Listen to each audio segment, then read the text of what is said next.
Okay, thank you. Hello, everyone. It is my greatest pleasure to talk today about some of the research going on in my laboratory, in which we are tracking the evolution of highly reactive elusive intermediates in atmospheric and combustion systems. Oops. Here you go. Just to give you a brief introduction, my research focuses on understanding the mechanism of important oxidation reactions from the perspective of combustion and atmospheric chemistry. And basically, the combustion chemistry project focuses on understanding the mechanism of low temperature combustion of fuels and fuel component molecules. And also more recently, we are trying to understand what is the contribution of ozone addition during the oxidation reaction. And I will talk a little bit more later about some of our recent results. From the atmospheric chemistry project, we are in particularly interested to understand the oxidation mechanism of organic aerosol particles, in particular the aerosol particles that are formed as a result of combustion processes. And also we would like to understand how these particles will affect the mechanism of cloud formation. Basically, we are investigating the cloud condensation nuclei of these particles before and after subsequent reactions in the atmosphere. Now, because of the time, I will exclusively focus on the combustion science project. And here represented, you can see a schematic representation of the experimental setups that we are using. One is located at UCF in my laboratory, the one on the upper part, while the lower one is located at the Advanced Light Source in Berkeley. These two setups has a common feature probably already observed. We use a gestured reactor to investigate our reactions, which is surrounded in both cases by an oven. So that allows us, or a tube furnace that allows us to investigate the reactions under well-defined temperatures. Now, these two setups are actually the difference between these two setups is the detection method. In the experimental setup available in my laboratory, we have a high-resolution orbitrap mass spectrometer, which is connected with a direct ionization in real time ion source. And we use these to look at the chemical composition of gaseous and particulate matter products that are formed during the reaction. We also use a scanning mobility particle sizer, which allows us to measure the size of the particles that are formed as a result of the reaction and also the particle number concentration.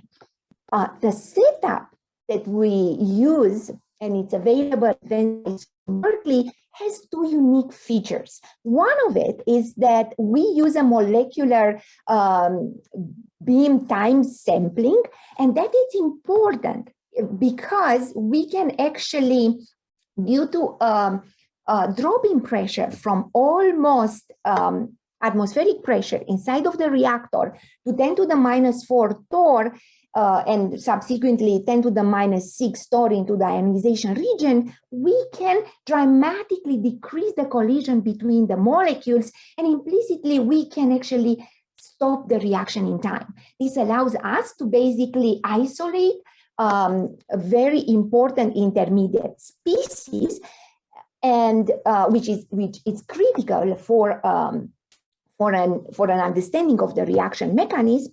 While the second important feature is the tunability of the ionization source of the synchrotron.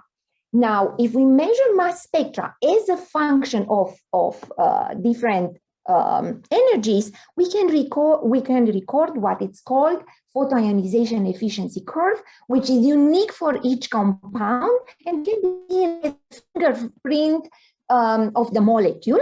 And we use this to be able to distinguish between different isomeric species. This means we can get very important information into the mechanism of a chemical reaction by using this methodology. Now, I'm going to actually present you some really results that has been accepted in the Angewandte Chemie International Edition, in which we were actually using the experimental setup that I presented moments ago to track, first to isolate and track the reaction steps of a very important intermediate, which is the ketohydroperoxide, formed during the oxidation reaction of hydrocarbon molecules. Now, in this graph here, you can see the photoionization efficiency curve that we measure. The black curve is the data measured in our experiment, which we compare with the data that was reported in the literature. And indeed, because we have a nice agreement between our data and the data available in the literature, we can confirm that we can, by oxidizing, in this case, N-butene, we can actually produce and isolate this ketohydroperoxide compound. Now, why did we target this compound? We target this compound because it has been proposed about 30 years ago that this compound will not just decompose and form an oxy and an hydroxy radical, but it also can follow an additional pathways and through a cyclization step, as in this schematic, can further decompose and lead to the formation of acids and carbonyl compounds. And this is very important because for decades, the people were observing or detecting amounts of acids as a result of combustion process into the internal combustion engines, but there were no models that could reproduce the amount of these acids detected. Now, we postulate if this one will follow this Korjek decomposition mechanism, we will expect now to detect and observe and detect species like acetic acid, acetaldehyde, formic acid, and acetone. And we indeed observe something like that. You see here a nice example, the ketohydroperoxide signal, the blue curve decays, while the signal corresponding to the compounds originating from the Korjek pathway actually increase. We also measured the photoionization curve by using, now repeating that reaction, by using the deuterated parent molecule in which we could actually specifically produce the D3 ketohydroperoxide, and that will lead actually to the formation of acetone D3 and formic acid. And indeed, we see that we observe or we were able to detect amounts of acetone D3 and formic acid, and through additional investigation that I'm not going to cover today, we were able to actually unambiguously prove the existence of this reaction in the gaseous phase and also quantify its importance. Now, another type of experiment that we are actually performing in my lab is to understand the importance of ozone addition in the mechanism of low temperature combustion reaction. And why we do that? But we do it because the ozone addition has been recently proposed to enhance and control the combustion and ignition processes. And from the atmospheric perspective, ozonolysis reaction is very important and plays a key role in controlling the atmospheric budget of species like hydroxyl radical, organic acid, and secondary organic aerosols. Now, DOE was recently funding a project that I submitted, and we are currently planning to actually get new insights into the mechanism of ozone-assisted oxidation reaction, in particular following another important intermediate, which is the Krieg intermediate. and also to find the pathways by which this Kriegel intermediate can drive the formation of high molecular weight, low volatility precursors that can lead to the secondary organic aerosol formation, and ultimately to look to detect and identify and look into the composition of these newly formed aerosols. And here I present you just a few examples in which we already did that. And one important aspect that I would like to mention here is that if trans 2, we use this, for example, we perform an experiment in which we particularly target the trans 2 butene molecule, which actually in the exclusive presence of oxygen will start oxidizing only at temperature about 1000 Kelvin. Now the addition of ozone to this reaction triggers this reaction at much milder temperature, a temperature range in which both the formation of NOx and soot is very low. And then you can observe that at 900 Kelvin, the trans-2-butene is already almost consumed.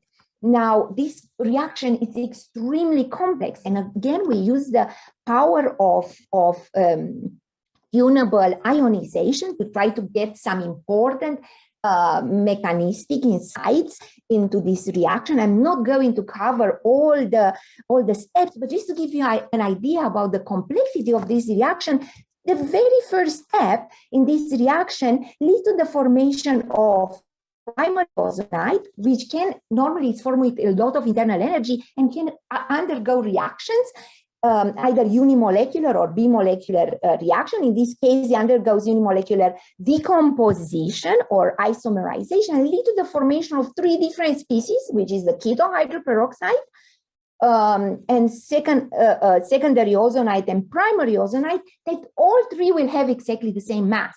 Now, just mass spectrometry alone will not be able to tell us which of these species is more stable and will further influence the mechanism of our chemical reaction. However, by measuring the PIE and with fantastic help from my collaborator that is performing theory, we were able to identify that the keto hydroperoxide is the one that is stable because of this ionization energy where the primary or the secondary ozonide ionizes, there is no signal. Now, also we were able to look into the reaction of the Kriegel intermediate. We weren't unfortunately able to detect it directly, but we could find clear evidences for its formation due to detection of glycolaldehyde, which is nothing else than a product formed through the unimolecular isomerization of the Kriegel intermediate.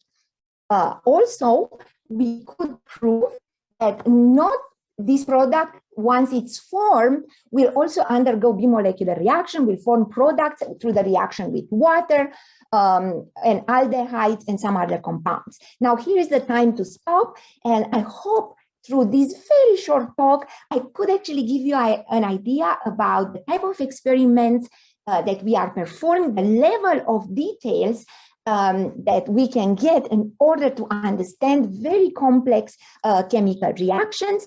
All this work would not have been possible without my talented students and the great support from my collaborators. And I'm also thankful for the financial support from the Department of Energy. And one more thing, I'm currently looking to recruit not just highly motivated undergraduates and graduate students, but I also have an open postdoctoral position. Thank you so much.